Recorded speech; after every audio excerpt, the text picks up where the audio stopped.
Hello, and welcome to a special edition of Me, Myself, and TBI. I'm your host, Christina Brown Fisher. I am a journalist and writer and traumatic brain injury survivor. I spoke with former mixed martial arts fighter and UFC champion Spencer Fisher for a previous episode of the Me, Myself, and TBI podcast. Spencer Fisher was called the king of the cage fight. Today, he fights a different battle. If you didn't hear my conversation with him, I encourage you to listen to that show. He tells a harrowing story of survival following traumatic brain injury after fighting professionally in the UFC for 10 years. His wife, Emily Fisher, has been a witness to that struggle. She was beside him during the recording of our interview, often stepping in, providing prompts to help him remember certain points, gently guiding him when he lost track of his thoughts or became overwhelmed with emotion. During my conversation with Spencer, it became clear to fully understand his story, I would need to speak with Emily and hear her story. Please take a listen. Emily, what I wanted to do is I kind of wanted to pick up, kind of where we left off. And there were some things that, as you know, because you were sitting beside him, that he just doesn't fully recollect. But talk to me about that 2007 incident, because I even think that's back when you started noticing things. So, Emily, tell me when you started to notice a difference in Spencer. Well, it was definitely after the Hermes fight. And Spencer lost to Hermes Franca in their fight in 2007. I mean, I was pregnant with our firstborn at the time. And I just remember probably a few months after that, I remember I had been put on bed rest because I was having early contractions. That was probably about a month and a half before I gave birth. But I remember he would just like all of a sudden just take off and leave, or he'd go out with guys, and I'm just like, you're gonna leave me here alone right now. I'm like, I can't do anything. And I remember being, upset and crying, and him just nothing fazed him. He didn't care. And I'm just looking at him going, what's wrong with you? What's happened to you? And I think the biggest shocker was after I'd had Lucia, and we'd also gotten custody of um, his a daughter from a previous relationship. We had gotten custody of her 2 days after we had, or 2 days before we had Lucia. Time, and just kind of life was a little chaotic. And I remember we came down here to North Carolina to visit my family, let everyone meet the baby, meet Lucia, and it was Madison's birthday too at that same time. It was around 4th of July weekend, and so we threw a birthday party for Madison. And I remember Spencer was on the internet, and we're all trying to get him to get off the computer. And so, anyhow, my mom had decided to disconnect the Wi-Fi. And anyhow, Spencer didn't know this, but he got up and started helping and playing with the kids, and getting engaged with the party, which normally is something he would do. But at this time, it's just like nothing we said mattered, and he wouldn't do anything.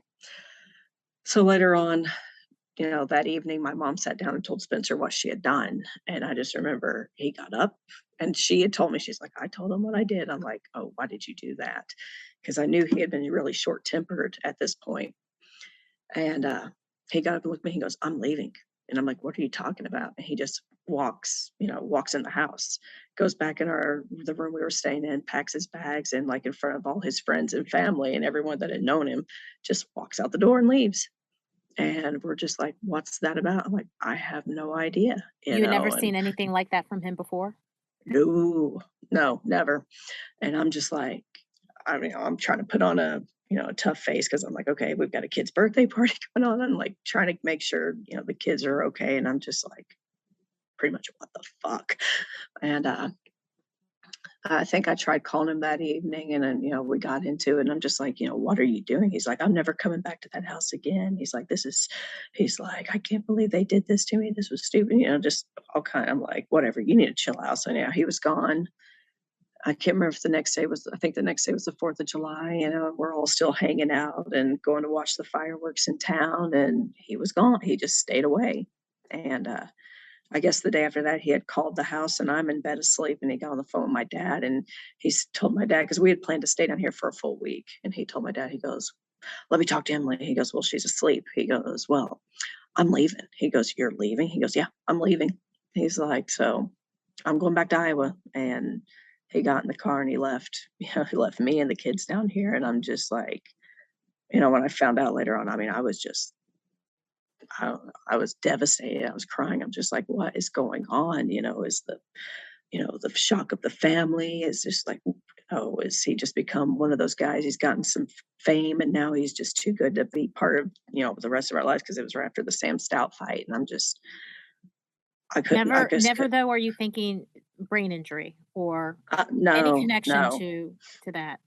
mm-mm, no, I just didn't, I couldn't understand what was going on, and then he ended up, sending someone, he sent his friend back down here to pick me up. And I remember got back to Iowa and it was right at our anniversary time too. And we're still kind of we're still arguing and, going out to dinner and, trying to I'm still trying to process what is going on with him. And, we had a lot of ups and downs for several years after that. There'd be times that I would just take the kids and I would leave and, go stay in a hotel room to get away from him because it was just he was so explosive. It was just like walking on eggshells and just the stress of having to deal with that and take care of the kids and just stay functioning was getting really hard for me. It was Emily, did the exhausting. Emily, did the arguments ever become physically violent with Spencer? I might have thrown some things at him. He might have thrown some things at me a couple of times, but as far as hands-on, no, I mean, shoving matches, but nothing where I felt like I was in danger. But the So, shoving matches, the physicality of the arguments, they were something that happened only after 2007 and after that oh, fight. maybe It in our younger days we might have. I Oh, mean, you we're an okay, MMA so that couple, wasn't so unusual then. So that wasn't necessarily no, unusual for you guys to be physical while arguing. no, but it was just more, I think, more often, and just over little things, just that would just be blown, everything just got blown out of proportion. If a drink had gotten stale or something, that a food item he wanted wasn't in the house, or the kids were being too loud, or I remember one time he had a rash guard. And we had a guy from Japan that was staying with us as well, and he had a matching rash guard. And I remember I did laundry, washed them, and anyhow, rash guards don't shrink. And I remember he grabbed the guy from Japan's rash guard, and they were matching rash guards, and he had a complete breakdown fit. Angry through the shirt, was cussing, screaming, and just, ran out of the house and because he's angry at me because I shrunk the rash guard. And I'm just like, these don't shrink. I did not shrink your rash guard. And, of course I didn't. It turned out it was not his. So, but just like that processing and reasoning and rationalization, it was just, not there. So, and, he was talking about, I mean, our marriage, ended up, I was going to leave, we ended up getting counseling and, that's when he started speaking, seeing a therapist on a regular basis, and they were getting some medication for depression and things like that. And this was before the diagnosis, but that's kind of what helped us get the diagnosis, I guess. You know, you want to say a blessing in disguise when he decided he wanted to continue fighting after the Sam Stout fight, going in to get because at that point, when he was going to fight Eves Edwards, I was at a point where I was like, I'm ready. If our marriage is going to end, I'm fine with it because it was just so much stress. And what was it? I remember I wasn't going to go. He went and did the first test by himself. And that's when they came back with the false positive. And he was on a medication called Wellbutrin at the time. And it was showing water on the brain. So when we found that out, I remember we discussed with the UFC and, they were like, well, you're going to have to go back and redo this test since it was the medication. You're going to have to wait 10 days. And it was getting pretty close to the time of the Eves Edwards fight at that point. And I remember the UFC doctor, I can't remember his name right now. He was, mad at us at the time. I'm like, this isn't something we had control of. We don't know. So he And at had, this time, at this time, according to Spencer, he really wants to get a clear to fight. mhm. He wants to find a doctor that's going to say that he's Yeah. fine. Well, this time, this was just a regular examination. He was doing his regular physical that he had to do to fight. They require him all the time, but this time it added in the EEG component because of his age. And that's when they picked up the water on the brain. So they're like, all right, you're going to have to come back in 10 days, detox from medication. Of course, for me, I'm just like, great. This is going to be awful, him getting off this meds because, I felt like it was helping his attitude and his explosiveness. And he goes back in, and at that time, I had him. He was staying at a friend's house because I couldn't have him in the house. And I remember I wasn't going to go with him to the test, and he calls me, and he's like really upset, and he's like, "I'm scared," and I'm, thinking, "Damn it!" I'm like, "Fine." So I rush over to the hospital, and I'm in there while they're doing the second EEG on him, and they had to get me to come out of the room because he was trying to hold my hand, and it was picking up on the sensors. So I left the room, and they continued the test, and I don't know if we got the results that day or the next day from his regular physician. And she said, "They found lesions on the left side of your brain. I cannot clear you to fight. You're going to have to go to a neurologist before you get in." She's like, "I will not clear you." So we ended up having to go to the neurologist there in the Quad Cities to be seen. And he, starts doing, a regular neurologic exam on him. And I'm sitting there watching the exam, and I'm seeing Spencer's, not being able to remember the 5 words that they gave him, that they go back in 5 minutes to retest him on. He couldn't remember the words. Um, Biggest thing was like they were making him draw a clock. So there was like a picture of a clock and he had to draw the same image beside it, and he couldn't do it. He couldn't draw the circle. He couldn't get the numbers right. He couldn't get the hour and minute hand in the right position. And I'm just sitting here going, "This is bad." And then there was like, they show him pictures of animals and locations, and like, "Okay, this is a rhinoceros. Where do you see these at?" And he got most of those, but there was a few he would stumble on.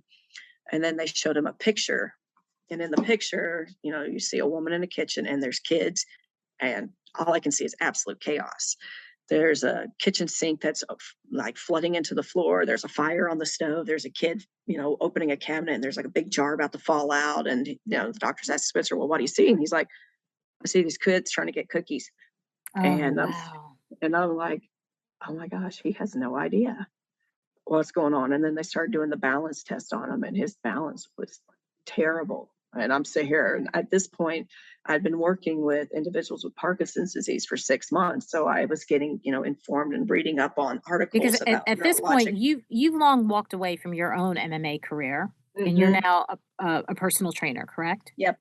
I Yeah. had been doing real estate, and I had quit my real estate job to go full time as a personal trainer working with individuals with Parkinson's, and which led on to dementia and strokes and some TBIs.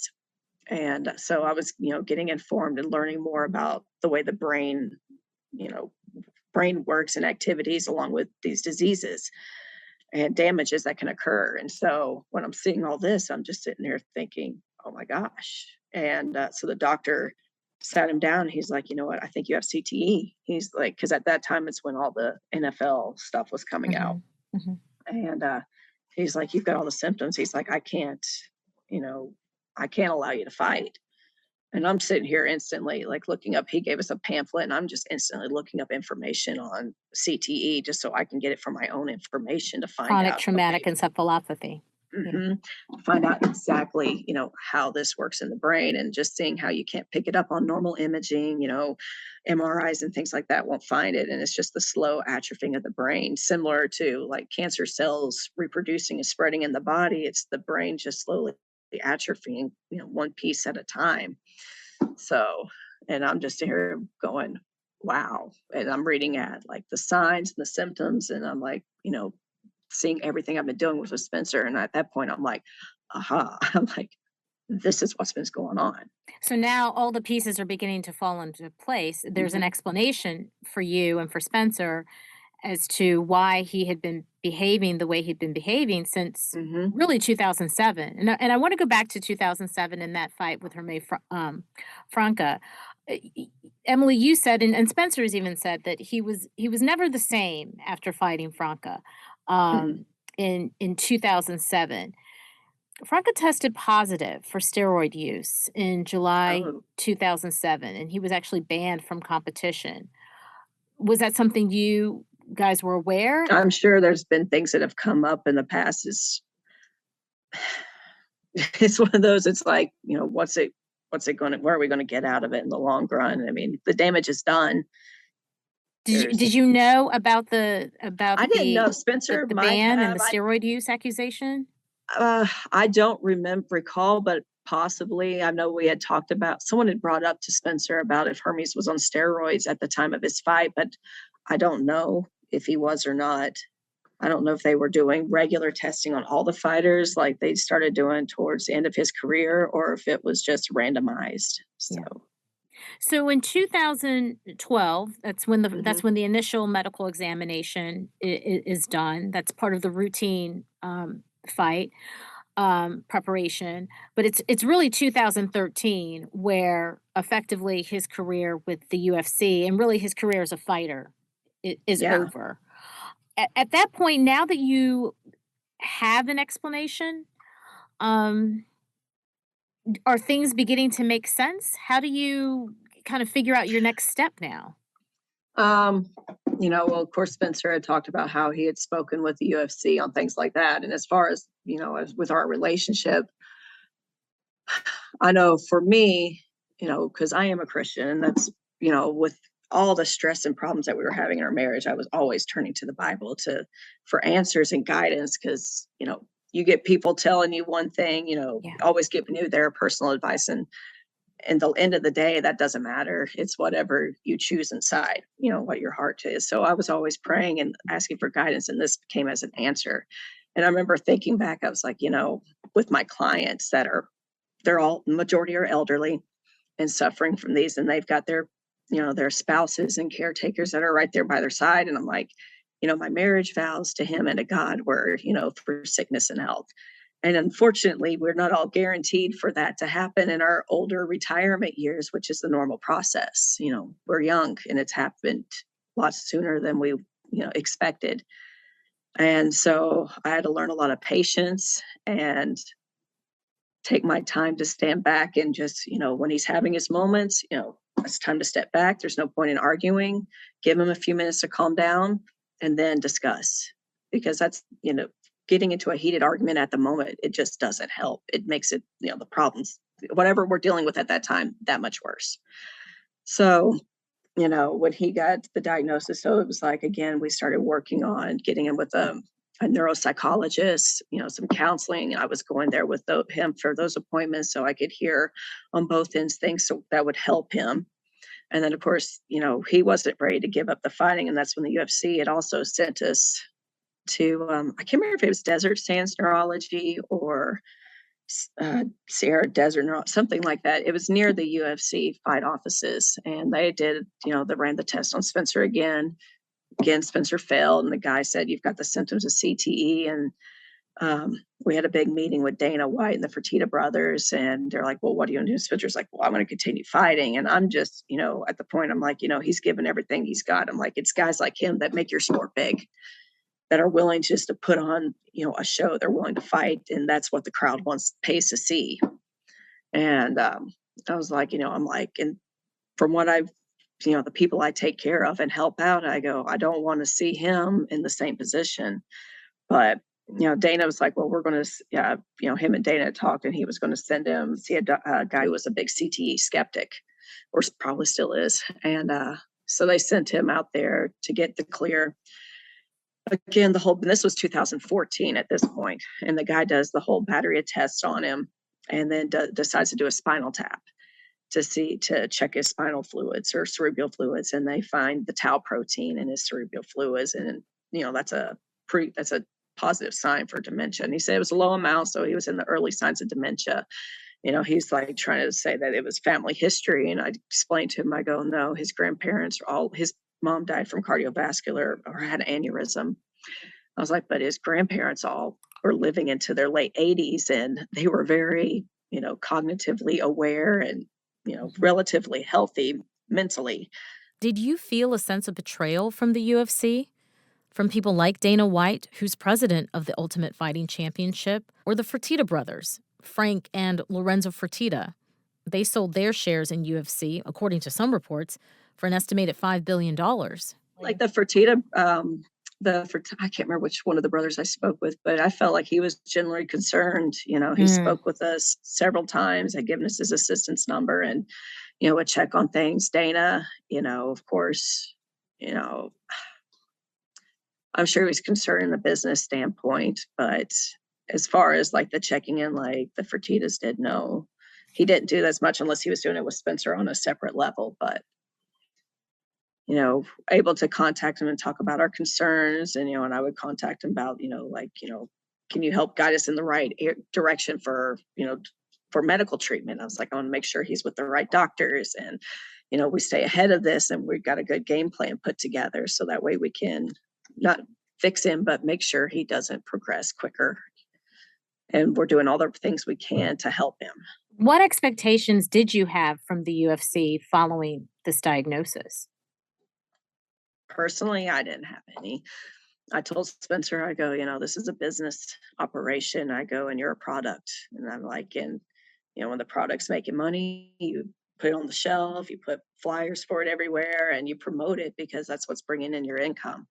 I go, but when, the product, no one thinks about the product anymore, so does the corporation. They kind of put it on the back burner because it's no longer bringing in the profit. Mhm. Tell me what it's been like for you. So many times I'm talking to, and I certainly, I'm a TBI survivor myself, but I know that um, so much of my recovery it was tied to the people who were around me, specifically my mother and my husband, supporting me through the rehab. And I don't think that enough credit and acknowledgement is given to the caregivers. I'm just curious to know what it has been like for you to see Spencer, the prize fighter that you fell in love with, and Spencer, your husband, who really, really needs you in a way that perhaps you weren't expecting, at least not at this stage. Um, uh, since this is what I do for a living for my work, it, if well, it comes normal for me. But there's days it gets hard. Luckily, thank God, my mom comes. I'm in school along with working right now, so she comes down and helps me out. Probably 4 or 5 days out of the week with our children, since I'm not here to like make dinners and do those types of things or help them with their homework. And then uh, I don't know. I take a lot of the load on my own shoulders. I do most of everything. I do leave Spencer a list of some chores around the house to help out with when I'm not home. But as far as like the big stressors, as far as paying the bills, problem solving issues that come up with the kids, or a car breaks down. Okay, what do we do if the car breaks down? All those things that a couple would do as a team. I do a lot of that on my own just because I know how the stress and anxiety affects him. He'll end up getting dizzy, he'll get nauseous, he'll vomit, and it physically it wears him out, and it's hard on him. And so, I carry most of the burden. Emily, were there ever times where your concern for Spencer also impacted your concern for your children? Were there moments where you were worried, for example, that maybe you couldn't leave the children alone Oh with yeah. Spencer? After Kira, our second, was born, I remember I was working at the YMCA, and he would have Kira with him because she was probably a couple months old and she was too young to get into the daycare at that time. I think it was 3 months. They had to be 3 months old before they could start going to the daycare. So he would watch her while I was at work because he could take her with him to his gym. And I would have, I was breastfeeding at the time. So I would pump bottles and have them in the refrigerator ready for him to go. And I would usually get home about 3:30 in the afternoon when Lucia and Madison would come home from school. And Kira would be crying hysterically. And, I couldn't get her to calm down. And I'd see that, her diaper was full. So I'd go to the refrigerator and open it, and I'd see the bottles I made sitting in the refrigerator. And I'd look at Oh my Spencer. I'd go, you, goodness. you didn't feed her. And he goes, well, I wasn't hungry. And Oh, I'm just like, Spencer, that's not the issue. She needs to eat. So I talked to um, my employer, and I told her, the situation. I was like, can I just bring her with me in the mornings and let her stay in this daycare until guys close at lunchtime? And then I'm like, I'll take my lunch break.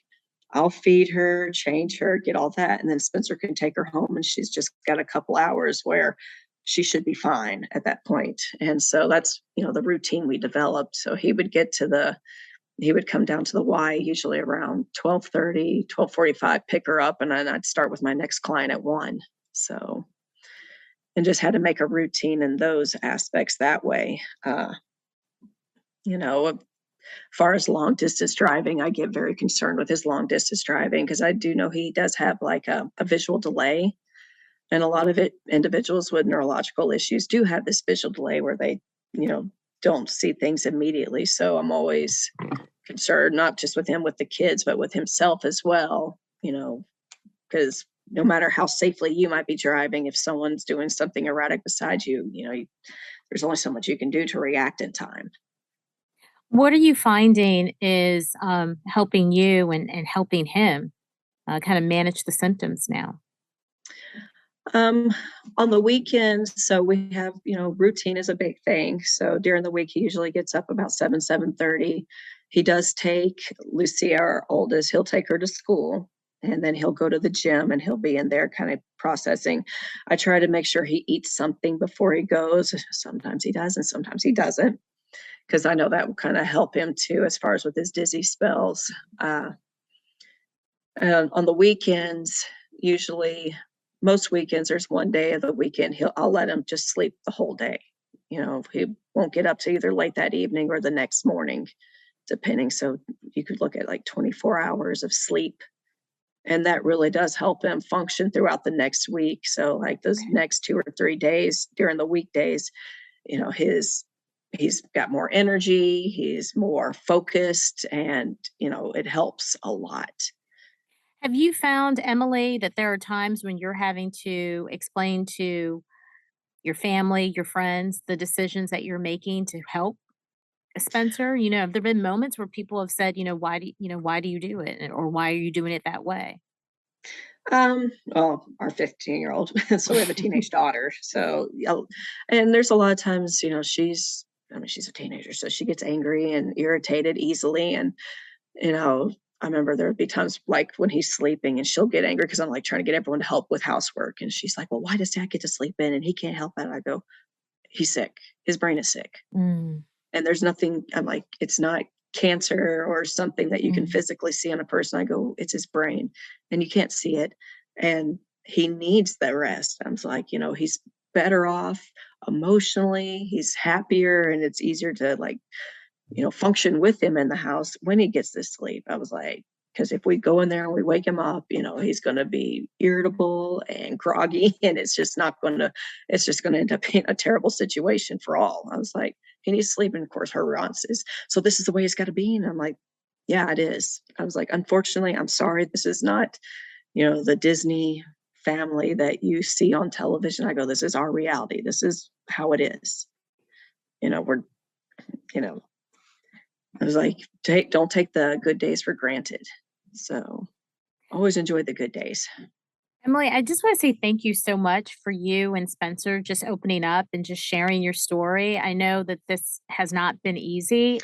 You know, well, especially with our marriage and relationship, it's not, the I guess you're what you envision a future to be like, but it doesn't mean it's the end of the world. There's just new challenges and obstacles, but you learn how to be patient and work through them. And for me, turning to God and praying and just being guided in the right direction, knowing how to deal with each situation as it comes up, the good ones and the bad ones, and being grateful, just being grateful, honestly, for every day that I have. Because I know, I see, I always watch my surroundings and I'll see like an older couple that walks up and down the road together hand in hand. And it makes me sad knowing that I might not have that opportunity when we get older. So always being grateful for the good days, and sometimes even the bad days, depending on how bad they get, but just being appreciative.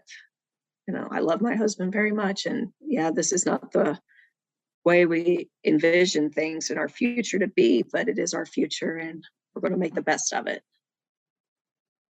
Thank you, Emily. Thank you so much for joining me and just for opening up and just being so vulnerable. And I just really appreciate it. You're welcome. Thank you. All right. To hear more, please check out my conversation with Spencer Fisher, also on Me, Myself, and TBI, Facing Traumatic Brain Injury Head On. You can find it where you listen to your favorite podcasts.